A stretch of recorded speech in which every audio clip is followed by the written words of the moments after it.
Il y a 3 jours, en ouvrant ma boîte aux lettres et en insultant de tous les noms ce putain de facteur qui n'a jamais été foutu de comprendre les caractères, pas de pub, inscrit au feutre noir sur le contenant.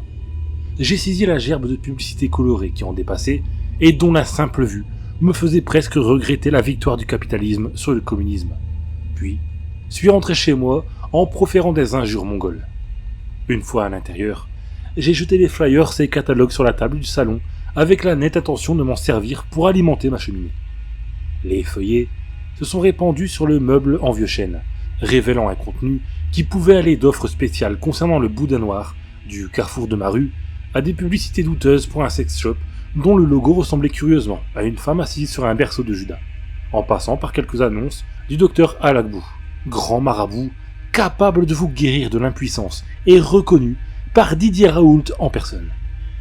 Devant tant de décadence humaine, j'ai soupiré. Sérieusement, qui mangeait encore du boudin noir en 2022 ? Où étions-nous ? Revenus à l'époque des poulards et du pain sans sel ? Un temps dont le seul vestige est un Christian Clavier habillé en péruvien qui s'extasie devant un interrupteur et mange des os à moelle à même le sol.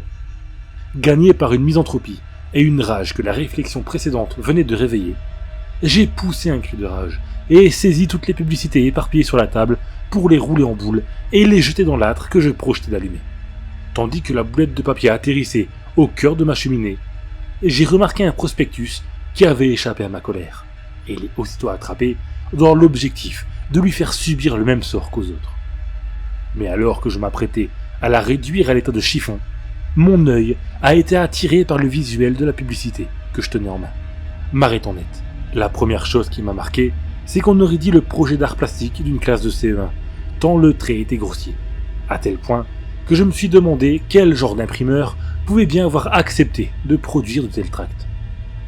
Le visuel en question consistait en un dessin de 3 personnages au look gothique, qui souriaient de manière extrêmement gênante sur fond de forêt.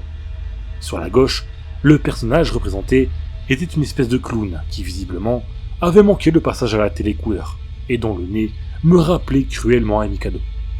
Venait ensuite un adolescent à l'air dépareillé et dont les lèvres, présentant des commissures ensanglantées, me faisaient me demander s'il n'y avait pas une histoire tournant autour de fantasmes douteux, incluant des menstruations.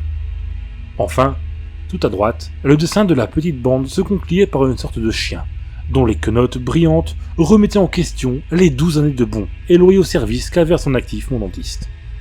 En dessous de cette grossière esquisse, un paragraphe d'un blanc laiteux surplombé d'un étrange symbole ressortait sur le fond noir du prospectus. Vous avez toujours rêvé de devenir l'un des proxys de sa sainteté le Slenderman. C'est compréhensible. Voyez comme nous sommes heureux ci-dessus. Rendez-vous au cœur de la forêt de Marchienne, le 24 février 2022, à 22h. Nous ferons de vous ce que vous avez toujours voulu être.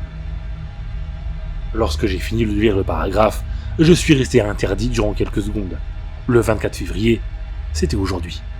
Quant à devenir ce que j'avais toujours voulu être, je me voyais déjà riche comme Crésus, au bras d'une jeunette 2 fois plus jeune que moi, rendant ivre de jalousie cette vieille peau qui m'avait servi de femme pendant 30 ans, m'ayant quitté sous un prétexte fallacieux, il y avait maintenant 5 années.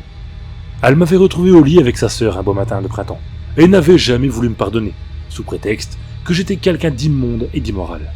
Vous me direz, j'aurais pu en avoir cure et lui répondre que j'allais partir vivre avec sa sœur, ce qui était prévu.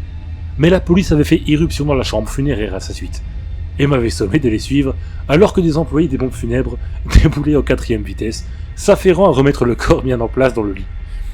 Je me rappelle encore des derniers mots que j'avais lancés à mon ex-femme, alors que l'on m'accompagnait hors de la pièce. Tu sais, ça n'a rien de si écœurant. C'est comme un plongeon dans la mer sur la côte bretonne. Au début, c'est un peu froid.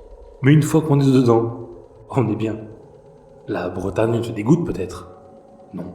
Alors arrête un peu tes jugements de mégère arriérés. La police n'avait visiblement pas trop apprécié et m'avait gratifié d'un coup de matraque dans... Le téléphone sonnait. Arraché à ce douloureux souvenir, je suis revenu à la réalité et ai saisi le combiné qui traînait sur le rebord de la cheminée. Aussitôt, une voix grave s'est adressée à moi. Demain, 22h, dans la forêt de Marchienne. Venez. Est-ce que j'ai l'air d'être un paysan au point de ne pas savoir lire ? Non. Mais je dois m'assurer. Et puis, qui a dit que je voulais y aller, à votre réunion de hipsters? Nous ne sommes pas des hipsters, comme vous dites. Nous sommes les pros. Les pros quoi? Les prolétaires? Les procrastinateurs? Les procréateurs? Les proxys. Non merci, j'ai déjà NordVPN. Je n'ai pas besoin de ça sur mon ordinateur. Allez démarcher des auto-entrepreneurs, au lieu de faire chier les honnêtes gens. Mais... Excédé, j'ai raccroché. Ils voulaient que je vienne à leur réunion de programme satanique. Ils allaient être servis. S'il y avait une chose que je haïssais encore plus que les pâtes sans parmesan, c'était ces espèces de cercles New Age, remplis de jeunes cons qui se donnaient des noms à la mort moelleux, dans l'espoir de paraître marginaux et de révolutionner la pensée sociale, avec des projets artistiques aussi innovants que le fait de copuler sur le capot d'un cabriolet en Amérique durant les 30 glorieuses. Fourrant le prospectus dans ma poche, j'ai décroché ma carabine à plomb du mur, l'ai chargée et enfilé ma casquette plate et sorti de chez moi. J'allais faire le ménage et empêcher l'extrême gauche de contaminer d'autres personnes innocentes avec ses idéaux nauséeux avant qu'il ne soit trop tard. Ce sont les petits ruisseaux qui finissent par faire les grandes rivières, et je devais être celui qui tuerait le serpent dans l'œuf pour m'assurer qu'il ne devienne jamais un danger pour notre pays et ses valeurs. J'ai sorti mon Walkman de ma banane, y ai inséré une vieille cassette usée et enfilé mon casque audio, et alors que la musique envahissait doucement mes oreilles, je me suis mis en marche vers la forêt. Il devait être aux alentours de 19h lorsque je suis parvenu à l'orée du bois. La nuit commençait déjà à tomber, et si j'avais été de ces parigots pétochards qui ne connaissent que leur jungle de béton et leur clochard à 5 grammes, j'aurais pu me laisser aller à dire que l'ambiance était menaçante. Mais laissant là ces considérations, j'ai ôté mon casque audio et me suis avancé sur le sentier, entamant ma marche entre les fougères humides qui poussaient ça et là. Pour y avoir traqué le Dahu dans mes années les plus candides, je connaissais la forêt par cœur et suis rapidement arrivé au croisement qui marquait, selon le consensus des villes environnantes, le cœur de celle-ci. Lorsque je me suis caché dans les fourrés, ma carabine pointait sur le chemin. Il était environ 21h. J'ai attendu à peu près une demi-heure avant de voir les premiers hipsters arriver. En voyant leur aspect, j'ai réprimé un vomissement. Habillés tout en noir, de longs cheveux de même couleur cachant la moitié d'un visage juvénile et une bague de la taille d'une gousse d'ail à chaque doigt. Les deux nouveaux venus avaient vraiment l'air de deux adolescents attardés qui s'étaient rendus à un festival de black metal avant de venir. Sans un mot, ils ont commencé à sortir un petit tube rouge d'un sac qu'ils avaient emmené et à tracer un étrange symbole au sol, le même que sur le flyer, semblait-il. Ils se sont ensuite assis en tailleur chacun d'un côté du tracé, ayant enfin ouvert la bouche. « Tu es sûr que le Slenderman va se ramener cette fois ?»« T'inquiète, je l'ai lu sur le forum de jeux vidéo. Faut juste être assez nombreux. Et assez torturé aussi. Ouais, parce qu'on est grave torturés, nous. Sombre à notre vécu. Triste est notre passé. T'es trop dark, mec, c'est ouf. C'est pas pour rien que je suis à moitié loup-garou, moitié chupacabra. Le côté dark vient avec. Et t'arrives à être un proxy en plus de tout ça. Trop fort, mec. » Alors que les deux acolytes semblaient discuter bon train, j'ai pris conscience d'une chose extrêmement importante. J'avais oublié l'essentiel, ce qui me permettrait de comprendre toute la teneur de l'événement, et de prévaloir si une telle chose venait à se reproduire une fois que j'en aurais eu terminé ici. J'avais oublié mon dictionnaire. Je n'avais en effet pas compris un traître mot de ceux qui avaient été échangés. Ça devait être une sorte de langage codé, utilisé de manière à ne pas laisser fuiter des informations qu'un opportun comme moi aurait tôt fait d'utiliser contre eux dans mon projet de sauvetage du pays. Ils étaient forts, très forts. L'échange en langage codé a continué pendant une demi-heure, jusqu'à ce que d'autres hipsters arrivent par le chemin opposé à celui par lequel j'étais venu, très vite suivi par un autre groupe, et encore un autre. En une dizaine de minutes, il y avait bien une trentaine de personnes, habillées dans ces espèces de tenues de deuil customisées façon punk à chien, qui s'étaient assises en tailleur autour du symbole et conversaient allègrement dans leur idiome codé. Puis, le vent a soufflé dans les arbres et tout le monde s'est tu.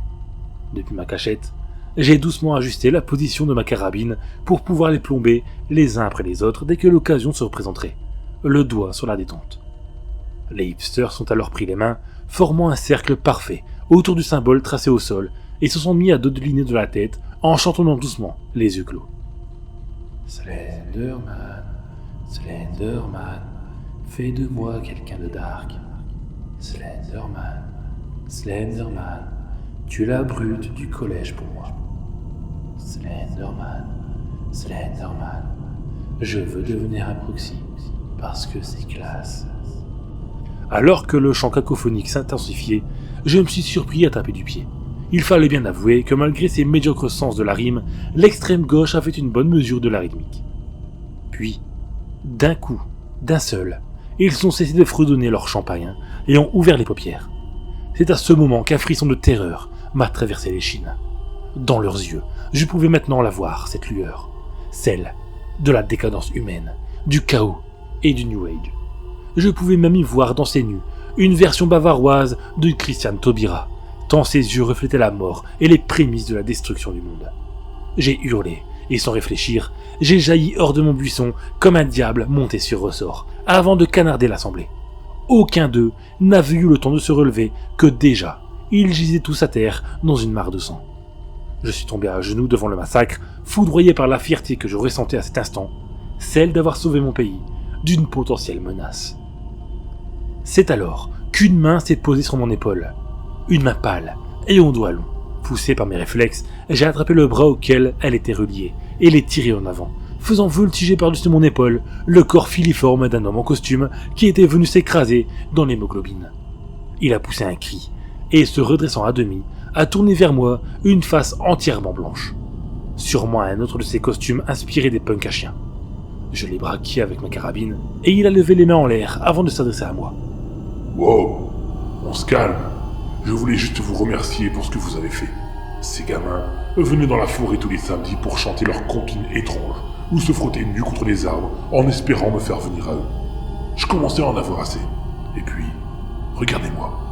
Je suis anorexique depuis ma naissance. Au mieux, j'aurais eu la force d'en faire tomber un dans les feuilles mortes. Mais pas celle de les foutre dehors.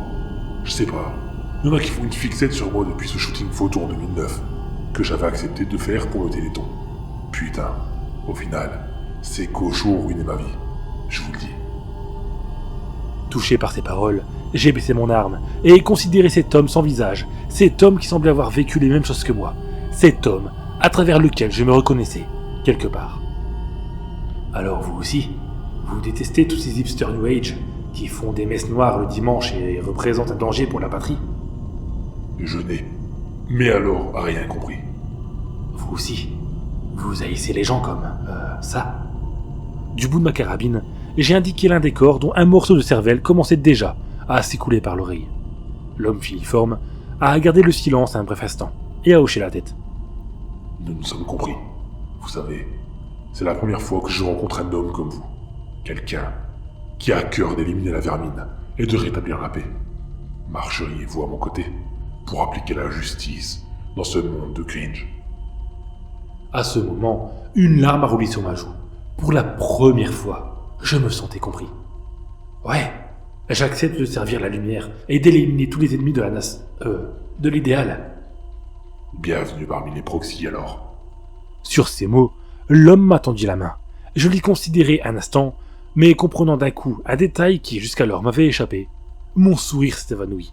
J'ai pointé ma carabine sur le visage lisse du fil de fer qui me faisait face, et tiré à bout portant. Le corps est retombé mollement à terre, sa taille lui donnant dans sa chute l'aspect d'un pantin désarticulé. « Je vous l'ai déjà dit, bordel de merde, j'ai NordVPN et je n'ai pas besoin de votre truc !» Et alors que le sang de l'homme anorexique se mélangeait à celui des hipsters pour nourrir l'humus du mois de février, je me suis retourné sans un regard et remis mon casque audio pour retrouver le chemin de la maison. Aller aussi loin dans une campagne de publicité pour une saloperie de proxy, il fallait vraiment être un chômeur qui n'a que ça à foutre. Mais je n'en ai pas terminé. Je n'en aurai jamais terminé. Les hipsters, les publicitaires véreux, tous ces suppôts de ce doppelganger bavarois de Taubira qui vit à travers eux et qui tire les ficelles. Je les retrouvais tous et je les tuerai. Cette fois, c'était la fois de trop. Et il n'y a plus de place pour le pardon, désormais. Je suis Carabinet de René, le bras armé de la justice, et je sauverai mon pays, même si je dois en purifier l'entièreté de mes propres mains, même si je dois traquer Bavarian Taubira jusqu'en enfer, même si je dois me transformer en monstre.